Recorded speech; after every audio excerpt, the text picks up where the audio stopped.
Hello friends, मेरा नाम राकेश वर्मा और मेरे यूट्यूब चैनल पे आपका स्वागत है। दोस्तों, आज के वीडियो में जानेंगे एमपी जीके में मध्य प्रदेश के प्रमुख जलप्रपात। इनसे जुड़े महत्वपूर्ण तथ्यों को जानेंगे जो मध्य प्रदेश पीएससी और व्यापम की परीक्षाओं की दृष्टि से महत्वपूर्ण रहेंगे। तो चलिए शुरू करते हैं। सबसे पहले जान लेते हैं जलप्रपात क्या है। तो जलप्रपात जब किसी स्थान पर नदियों का जल ऊंचाई से खड़े ढाल के ऊपरी भाग से अत्यधिक वेग से नीचे की ओर गिरता है तो उसे जलप्रपात कहते हैं या वाटरफॉल कहते हैं। तो जलप्रपात में बात करते हैं। सबसे पहले मध्य प्रदेश के चचई जलप्रपात। तो जो चचई जलप्रपात है मध्य प्रदेश के रीवा जिले में स्थित एक जलप्रपात है और यह भारत का 23वां सबसे बड़ा जलप्रपात है। यह प्रपात बीहर नदी द्वारा निर्मित होता है और यह एक खूबसूरत एवं आकर्षक जलप्रपात है जो 130 मीटर ऊंचा, 115 मीटर गहरा एवं 175 मीटर चौड़ा है। बीहर नदी के एक मनोरम घाटी में गिरने से यह प्रपात बनता है और यह प्राकृतिक एवं गोलाकार जलप्रपात है। बात करते हैं रजत जलप्रपात की। तो रजत जलप्रपात मध्य प्रदेश के होशंगाबाद जिले के पर्यटन स्थल पचमढ़ी में स्थित है। रजत प्रपात एक झरना है जो लगभग 350 फुट की ऊंचाई से गिरता है। इसका जल एकदम दूधिया चांदी की तरह दिखाई पड़ता है। रजत प्रपात भारत की सर्वाधिक ऊंचाई से गिरने वाले प्रपात में 30वें स्थान पर है।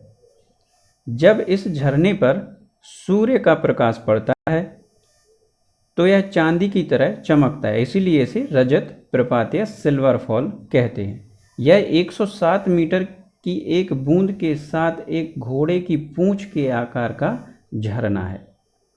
अगला है धुआंधार जलप्रपात। धुआंधार जलप्रपात जबलपुर के निकट भेड़ाघाट मध्य प्रदेश में स्थित एक रमणीय पर्यटन स्थल है। भेड़ाघाट के पास नर्मदा का पानी 50 फुट ऊपर से गिरता है जिसका जल सफ़ेद धुएं के समान उड़ने लगता है, इसी कारण इसे धुआंधार कहते हैं। धुआंधार जलप्रपात मध्य प्रदेश का एक प्रसिद्ध जलप्रपात है।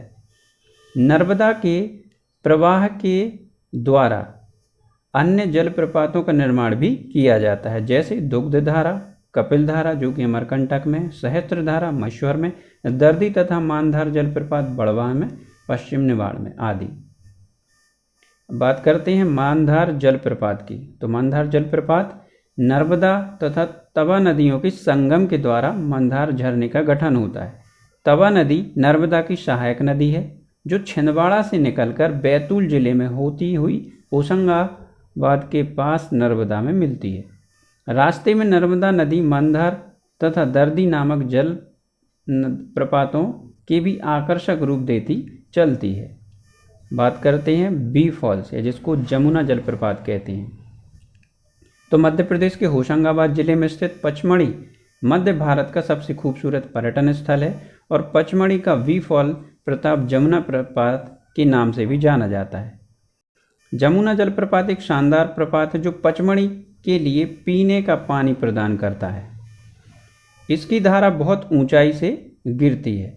वहाँ स्नान करने वाले लोगों को वहाँ का पानी चुभता है। वी फॉल्स एक अद्भुत झरना है जो कलकल ध्वनि के साथ बहता है और यहाँ जलप्रपात के ऊपर और नीचे कुंड हैं। बात करते हैं अप्सरा फॉल्स की। तो मध्य प्रदेश का एकमात्र हिल स्टेशन और पर्यटकों का स्वर्ग कही जाने वाली पचमढ़ी अपनी सुंदर जलप्रपातों के लिए जानी जाती है। इन्हीं में से एक खूबसूरत जलप्रपात या फॉल्स है अप्सरा फॉल्स, जिसे परी फॉल्स भी कहा जाता है। अगला है सहस्त्रधारा जलप्रपात। सहस्त्रधारा जलप्रपात मध्य प्रदेश की जीवन रेखा कही जाने वाली नर्मदा नदी पर स्थित है और महेश्वर में एक प्राचीन स्थान है। कहा जाता है कि सहस्त्र बाहु ने नर्मदा के प्रवाह को रोकने का प्रयास किया था, किंतु नर्मदा कई धाराओं में बंटकर बहने लगी, इसलिए इसका नाम सहस्त्रधारा पड़ा है। कपिलधारा जलप्रपात। तो कपिलधारा मध्य प्रदेश के अनूपपुर जिले में नर्मदा नदी पर स्थित जलप्रपात है। यह जलप्रपात नर्मदा नदी के उद्गम स्थल अमरकंटक से लगभग 10 किलोमीटर दूर स्थित है। नर्मदा नदी 150 फीट की ऊंचाई से यह जलप्रपात का निर्माण करती है। धर्म ग्रंथों में कहा गया है कि कपिल मुनि यहाँ निवास करते थे तथा अपने सांख्य दर्शन की रचना भी इसी स्थान पर की थी। कपिलधारा के निकट ही कपिलेश्वर मंदिर भी स्थित है। गाथा जलप्रपात मध्य प्रदेश के पन्ना जिले में स्थित एक जलप्रपात है। यह भारत का 36वां सबसे ऊंचा जलप्रपात। इसकी ऊंचाई 91 मीटर है। अगला है पांडव फॉल्स।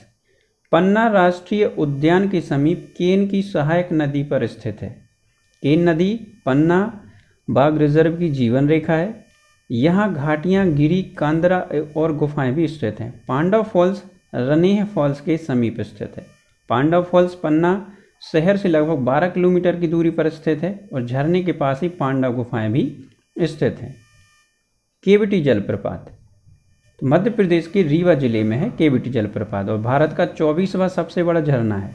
केवटी जलप्रपात टोंस नदी की एक सहायक नदी महाना नदी पर है जो रीवा पठार से नीचे आता है। इसकी ऊंचाई 98 मीटर अर्थात 322 फीट है और यह कैमूर रेंज का हिस्सा है और चित्रकूट पहाड़ियों के किनारे पर रीवा जिले से 46 किलोमीटर दूर स्थित है।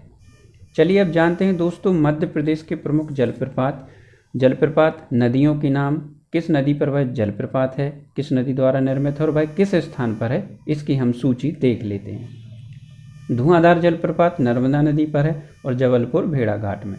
कपिलधारा जलप्रपात यह भी नर्मदा नदी पर, अनूपपुर अमरकंटक में। दुग्धधारा जलप्रपात यह भी नर्मदा नदी पर है और अनूपपुर में है। सहस्त्रधारा जलप्रपात यह भी नर्मदा नदी पर, महेश्वर खरगोन में। मानधार जलप्रपात यह भी नर्मदा नदी पर और हांडिया बड़वाह के मध्य खंडवा में। दर्जी जलप्रपात यह भी नर्मदा नदी पर है और हांडिया बड़वाह के मध्य खंडवा में। चचई जलप्रपात यह बीहर नदी पर है और चचई सिरमौर रीवा में। केवटी जलप्रपात महान नदी पर है जो केवटी सिरमौर रीवा में है। पांडव जलप्रपात यह केन नदी पर है और पन्ना के निकट है। पूर्वा जलप्रपात जो कि टोंस नदी पर है और पूर्वा सेमरिया रीवा में है। डचिस फॉल जलप्रपात यह पहाड़ी झरना है जो कि पचमढ़ी में है। पाताल पानी जलप्रपात चंबल नदी पर है, वह इंदौर में है। राहतगढ़ जलप्रपात बीना नदी पर और सागर में है। शंकर खूह जलप्रपात जामनेर नदी पर जो कि खिवनी अभ्यारण्य में है। झाड़ीदाह जलप्रपात जो कि चंबल नदी पर है और इंदौर के निकट है। बहुती जलप्रपात यह ओड़ा नदी पर है और बहुती मरुगंज रीवा में है। भालकुंड जलप्रपात बीना नदी पर है, सागर जिले में है। अप्सरा जलप्रपात पहाड़ी झरना है जो कि पचमढ़ी में है। रजत प्रपात जलप्रपात वह पहाड़ी झरना जो कि पचमढ़ी में है। पवा जलप्रपात यह बरसाती झरना है जो कि शिवपुरी में है। सतधारा जलप्रपात यह नर्मदा नदी पर है, नरसिंहपुर। कुकरी खापा लिलाही प्रपात यह कान्हान नदी पर है, छिंदवाड़ा। वीफॉल जमुना जलप्रपात यह पहाड़ी झरना है जो कि पचमढ़ी पे है। गांगुरपारा जलप्रपात बैनगंगा नदी पर बालाघाट पर है। डगोनापारा जलप्रपात सिंध नदी पर है, दतिया में। और काकरा खोह जलप्रपात पहाड़ी झरना है जो कि मांडू में स्थित है। तो दोस्तों आज के वीडियो में बस इतना ही। आशा करता हूँ आपको मेरा वीडियो पसंद आया होगा। वीडियो पसंद आया तो वीडियो को लाइक करें, अपने दोस्तों के साथ शेयर भी करें और मेरे चैनल को सब्सक्राइब करना ना भूलें। Thank you.